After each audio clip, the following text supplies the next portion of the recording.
কখন যে তোমার প্রেমে পড়েছি। বাংলাদেশের বিখ্যাত ব্যান্ড ওয়ারফেজের সাবেক ভোকাল ও গিটারিস্ট বালাম দীর্ঘদিন পর আবার ব্যান্ডের সঙ্গে একই মঞ্চে উপস্থিত হয়েছেন। 2007 সালে 8 বছরের যাত্রা শেষে ওয়ারফেজ ছেড়ে একক ক্যারিয়ারে মনোনিবেশ করা বালামের জন্য এটি বিশেষ মুহূর্ত। ওয়ারফেজের 4 দশক পূর্তি উপলক্ষে চলমান আন্তর্জাতিক সঙ্গীত সফরে ব্যান্ডটি বর্তমানে কানাডায়। এর আগে 26 সেপ্টেম্বর টরন্টোতে ব্যান্ডের কনসার্টে অংশগ্রহণ করেন বালাম। তিনি কনসার্টের কিছু ছবি সোশ্যাল মিডিয়ায় শেয়ার করে লিখেছেন, টরন্টোতে ওয়ারফেজের 4 দশক পূর্তি কনসার্টের অংশ হতে পেরে আমি অনেক সম্মানিত ও আনন্দিত।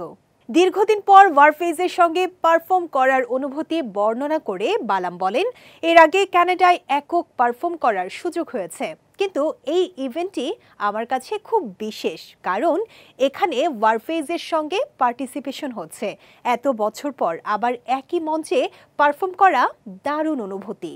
ওয়ারফেজে বালামের যাত্রা শুরু হয় 1999 সালে। 2000 সালে আলো অ্যালবামে তার 3টি গান ছিল, যত দূরে, সময় এবং নেই তুমি। 2003 সালে প্রকাশিত মহারাজ অ্যালবামে সব গান বালামের কণ্ঠে ছিল।